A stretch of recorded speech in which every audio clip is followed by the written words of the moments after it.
Hi, Meme Camp here. It's another one-on-one interview sa nakilala kong isang magandang dilag dito sa Southampton. Ipinapakilala ko sa inyo si Tanya, ang makabagong Pinay. Bakit makabago? Dahil magkakwento siya sa inyo kung ano talaga ang tunay na pinagdaanan niya sa buhay. Gaano ba kadali ang mamuhay na tulad niya? Ang isang makabago at kaakit-akit na Pilipina. Hi, nandito ngayon tayo sa Southampton at i-interview natin si Tanya at isa siya sa pinaka maganda na makabagong Pinay. At tatawagin ko siya makabagong Pinay. Hindi na yung transfer, no, makabagong Pinay. Siya si Tanya. Hi Mama, kumusta? Hello, thank you. Hi. Kailan ka nang dumating dito sa UK? So actually, I came here in 2014. I came here as a student. That was in May 2014. As in, when I came here, I was actually lalaki. Never had any hormones. And then I studied top-up course as a nurse. And then that's the time I met my husband. Your husband is? He's English. White English. White English. I met him on Gaydar. In Gaydar? Gaydar yung una. Okay. So, and then after that, hindi ka pa ganyan? No. I mean like you're totally like, hindi ka pa nagtatransform. I mean like, Baka-baklaan transition. lang. Ganyan. Pero at times parang, kasi may mga friends ko, mga trans, di ba? So at times I cross-dress, maybe once a month when we go out clubbing. So yeah, I cross-dress because you know it's a peer pressure. Like I don't want to be like a man, and most of my friends are, you know, like women. And then when we go out clubbing, they have men approaching them. You know what I mean? So I felt like, oh my God, I need to be like them. So that's why. Hello, and sa family mo, are you open sa pagiging gay, pagiging trans woman? Yeah. How they accept you? So my mom was very supportive. Pero yung papa ko when he was alive, he's not strict, but he wanted me to become a man. So when I was a kid, he used to like to give me basketball or parang yung mga tamiya, yung tamiya sa atin. Yeah. At saka yung mga guns, yung mga play guns, yun lang.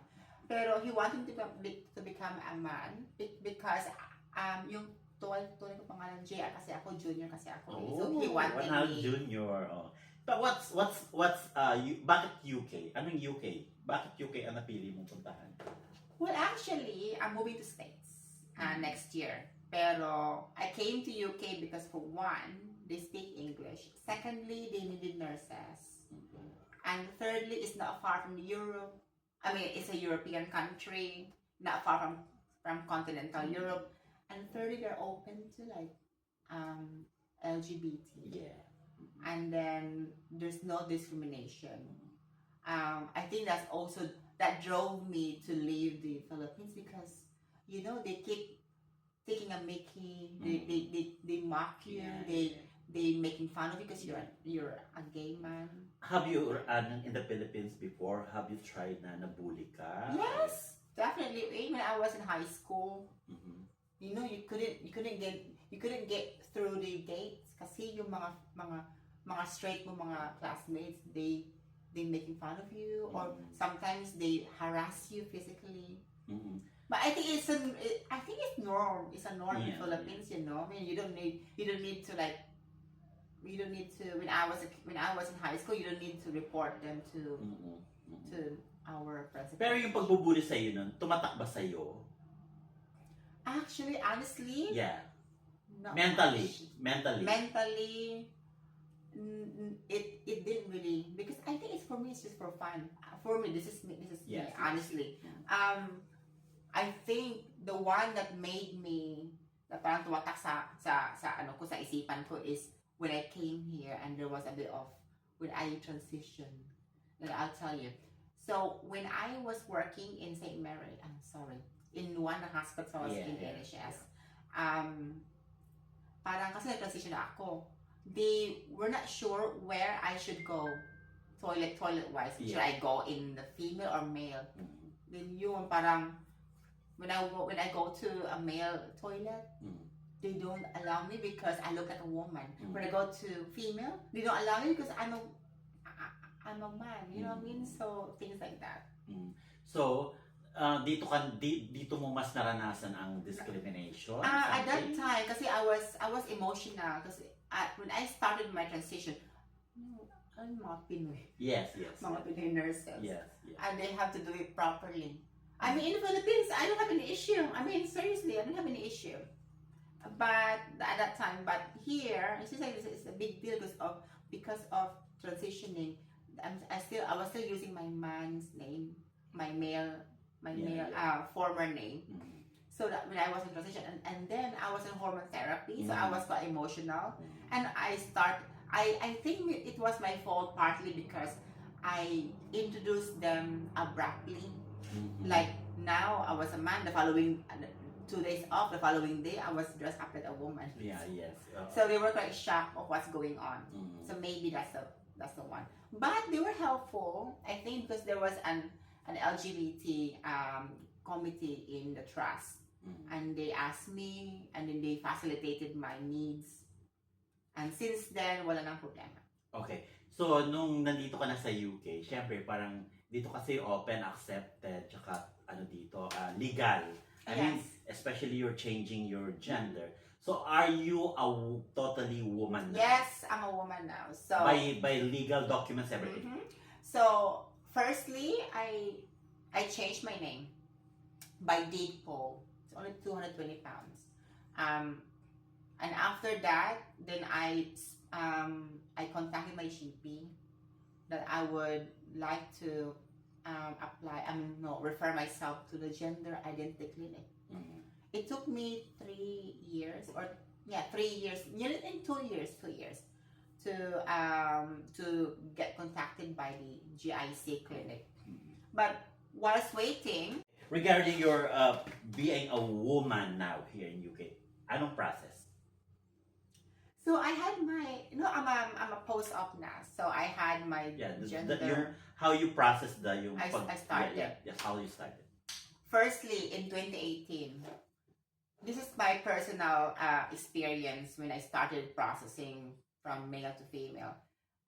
First procedure was my hair laser removal. That's the most important one, especially as transitioning, because when you kiss a man, you need to make sure that you are smooth. So first it was here and here, and after that, someone sponsored me. Someone in London, he sponsored my full legs. So full legs hair laser, and then I liaised with my friends in the Philippines to buy me some Diane 35 and also some hormones to boost my hormones up. But before you take already hormones? Before I took my hormones, laser. Laser mo naman. Hindi, ibig sabihin, nung nagta-transition ka, nung pumunta ka dito, hindi ka pa nag-hormones? No, wala akong hormones ng una. Oh! So, ibig sabihin, late ka. Late na ako. Kasi 35 years old na ako ngayon. I think I started when I was 30. So, hindi ka talaga lutong-luto tulad ng mga dati na like 14 years old, 15, nag-hormones. Ikaw, late. Late. Yeah. I was on off. I couldn't make up my mind. Would I want to be a trans, a woman? But I think it's because of frustration. You know, when you date a man, and then I'm a type of woman, I don't tell that I'm a trans woman. And then when they find out, sometimes they block you. I need to be a woman, so that's why. But your husband is very supportive with your all decisions. Yes, he's very supportive. So, he paid for my boob job in Thailand, Kamol Hospital, in 2020. And in the following year, I had my gender assignment the same month. In the Thailand? Same month, in Thailand. The following year, same month. So what is Kamol Hospital. What is your operation? Anong tawag sa operasyon mo? It's peritoneal, PPV, so penile peritoneal vaginoplasty. And it's nice because it's advanced, the most advanced SRS surgery, and self-lubricating. I don't need to dilate anymore. I think after 1 year I stopped dilating, and the depth hasn't changed. It's still 6.5, and then sensation and orgasm. Yeah. Things How like that. long it will take the operation? Ilang oras? So 6 hours. I think they had to prepare you for like bowel prep. Make sure that your bowels are clean, completely clean. So there's a laxative you have to take a day before. No eating, drinking, and then 6 hours. 6 hours on the table, theater table, and off hormones 3 weeks before. Walang hormones 3 weeks before. So, after na anong feeling mo at saka ilang araw kang nag-heal? So when I woke up, okay, I had my surgery at 12 p.m. And then I woke up 8 p.m. Okay, when I woke up, I felt like it's quite tight. Kasi yung mga tahi, tight talaga, parang wala nang genital, wala nang penis doon. And then, tight talaga siya, promise. And then, not much pain, surprisingly. No. Are you happy nung nakita I was mo so wala? happy. Maybe because that's what I wanted anyway. The only thing that I wanted is the only thing that would say to me, yes, I will have it, as long as I can pee and I can open my bowel normally. Those are the things. The rest are plus points na lang. Yung sensation, plus points na lang, yung ganyan. But luckily, I have sensation, orgasm. Pero most important is your elimination needs. Kailangan you need to pee normally.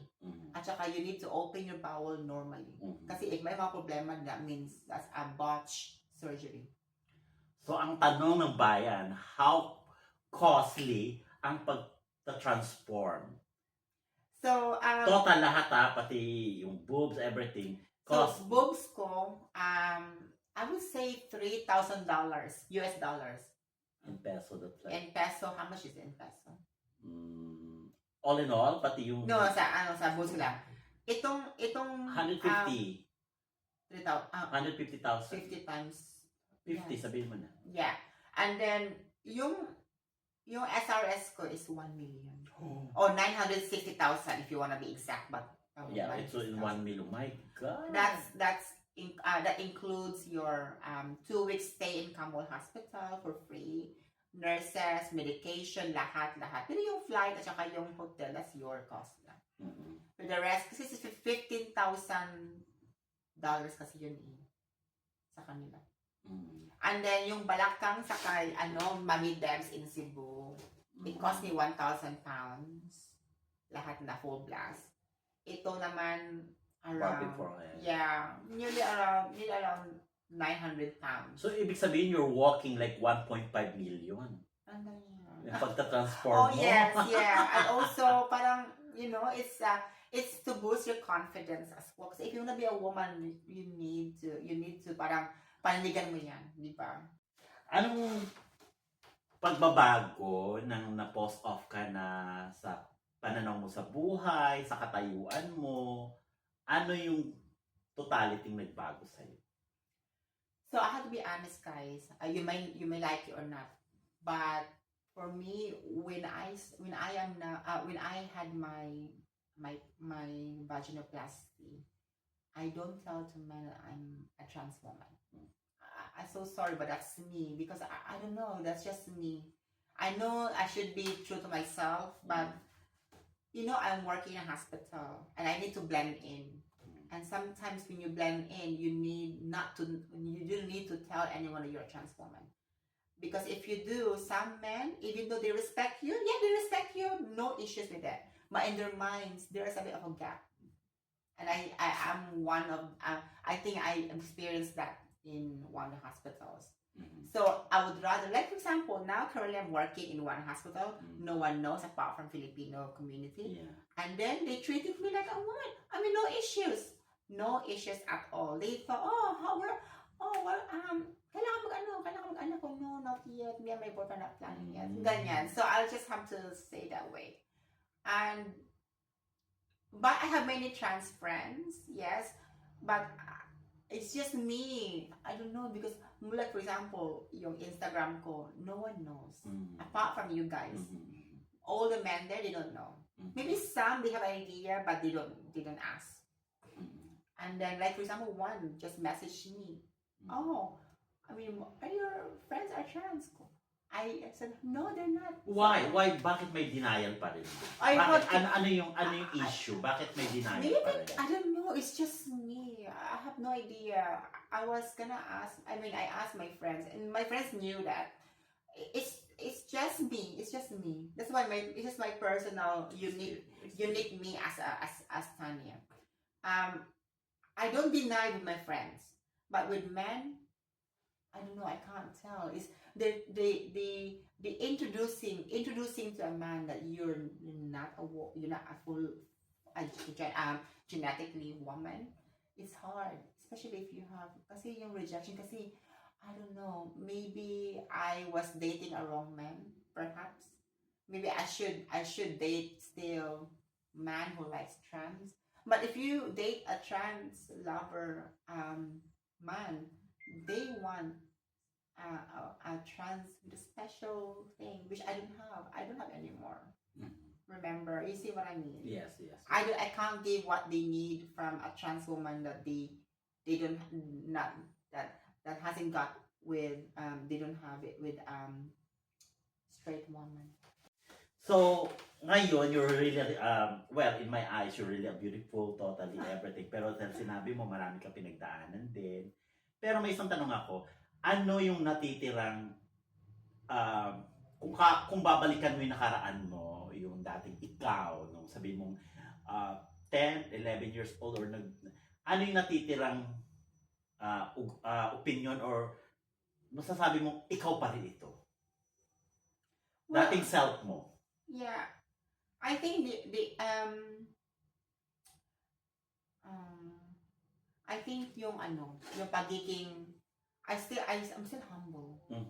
Like, I've been I mean I have to tell you honestly, I mean, I've done a lot of surgeries and then I've done so much in my life. Career wise, I'm moving to States, I'm a nurse and I'm living here, I'm a citizen here. And then looking back retrospectively and then now to compare, the only thing that hasn't changed is being humble. I mean, being humble and being if you are with your trans friends, be something na mga lalaki, ganyan, it's still process. That was me before I became a post-op woman. And then the thing that hasn't changed is my love life. Because my love life is different because when I date, I don't times if I am with them, I tend to not to communicate much with friends. That's the only thing, yeah. Okay. Now, last question ko. Looking forward in like, are you scared of getting old? I am. Why? I'm still playing around. I'm a human being. I commit mistakes, and sometimes you get attracted. Especially I'm a young woman. My husband is 60-year-old now. Last question. Okay. Since marami ka ng ginastos, marami kang ininvest sa sarili mo, ganyan. Ang tanong na lang is, are you still like an APAM hunter? You know what's the mean of APAM hunter? Yes. I do it on my day off. So, I put my advert and then, I do my job. I need it because for one, kasi yung sweldo ko masyadong malaki. So I have to do a top up. Another income stream, di ba? So, estimated, magkano ang budget pag dinate ka ng isang APAM? Ay, date na date? Parang kasama na yun. Okay. Yun na yun. Kasi sa akin is pangmasa ako, di ba? So, yung price-wise, no, like, yung pinakamalaking, na may nag-offer sa'yo ng indecent proposal. 1,000 overnight. 1,000 pounds! My God! For ilang Okay oras? Pero yun na yung parang 10 to 6. So it's not that, I mean, if you compare with other women, it's not that much. Pero that's, I mean, you know, you have to think of the man's capability. If I can't just demand, you're not a superstar. So yeah, I mean, 1,000 pounds. Who's gonna give you 1,000 pounds overnight? Yes. No one. And then it's not more on like fun. It's more like going out clubbing, having some dinner out, ganyan. Parang it's like companionship, but with a bit of extra stuff, you know. How do you handle indecent proposal sa isang mga sa mga upang hunter? Mga indecent proposal. I'll just have to, no? If they play games, I'll have to, you know, deal with it. But talagang may They have to pay you really. yeah, may presyuhan talaga, di ba? And then they will ask me about the service, and I have to send them all the services I do. And then they will decide. Most of the time, they will say yes. Like now. Collagen, ganyan. So, ibig mo sabihin, kung natatakot kang tumanda, ano yung masasabi mo na lang na iiwan mong legacy? Kung sakali lang, lahat naman tayo mawawala sa mundong ibabaw. Pero, ano yung masasabi mong iiwan mong legacy sa mga kaibigan, sa family? They won't forget me. I'm quite helpful. I'm very helpful, especially with my friends that I know very well, that they won't leave me. They won't like turn back kung wala na ako. Then they deserve my help, and I've been helping them. And being hindi madamot. Generous. Yung being generous as much as possible. And I'm not that person. I don't post things like yung mga utang-utang. No, it's not. I don't see myself like that. Okay, last na to. Anong payo mo sa mga nag-i-inspire na maging totally woman, maging beautiful? You're so beautiful talaga. You're so petite, napakaganda mo. Pag ikaw nakita ng mga tao, wala talagang trace. I mean, since namin mo kanina na you started like late bloom ka na bloomer ka na mag-take na kung ano-anong pampaganda, maging babae. Ano yung maipapayo mo sa mga tao na nag-inspire na maging tulad mo? Okay, honestly, guys, panindigan nyo. If you wanna be a woman and transition, either pre or transitioning or post-op like me, you need to invest. You can't just be a woman and then you're not investing much to yourself. Kasi it will be you naman eh. Like I've seen like some trans woman na nag-transition naman pero hindi masyadong nag-transition, parang walang investment. So what's the point? I mean, that's why they are being ridiculed. So you need to invest. You need panindigan mo talaga. This is me. You may take it. You may like it or not, but once you transition, you need to make a stand. Okay, I'm gonna do this, and whatever it takes. I mean, you only live once. Money, you can find that. So I think panindigan mo talaga that's why I've been doing injections. I'm flying to Philippines for my. Okay, mahirap ba mag-maintain ng isang katulad mo? Actually, mahirap kung hindi siya permanent yung surgery mo. Pero yung mga hormones is free naman sa atin, di ba? Dito naman sa UK is free. Maybe 9 pounds lang every 3 months you're paying for that. So it's affordable. Yung mga supplements naman, they're just affordable naman, mga 10 pounds naman yun. So yun. Pero yung mga surgery, like fillers, they won't last. But you need to find a way na permanent. That's why I had to fly back to Philippines to meet Dr. Ika. Hi, Doc. Sa Manila. So he's gonna have my silicone implant ng po. Salamat sa pagbabahagi sa iyong kwento, Tanya. Isa ka talagang makabagong Pilipina. Sa ganda at tindig, hindi mo aakalaing madami ka rin palang pinagdaanan. Almost perfect kung ikay titignan. Pero bawat isa sa atin ay may pinagdadaanan talaga sa buhay. Kanya-kanya lang po tayo kung paano natin siya hahawakan. Sa iyo, aking kaibigang Tanya, enjoy mo ang iyong buhay at kagandahan. Laban lang sa buhay. Maraming naghahangad na maging kasing tulad mo. Basta masaya ka at wala kang tinatapakan na tao, Yung muscle. go lang. Enjoy your life. This is Meme Camp, another one-on-one interview. Just share and follow. Abangan nyo pa ang mga ibang aking one-on-one interview at kapupulutan nyo ng aral. This is Meme Camp again. Happiness. Happiness in life. Asa ka nung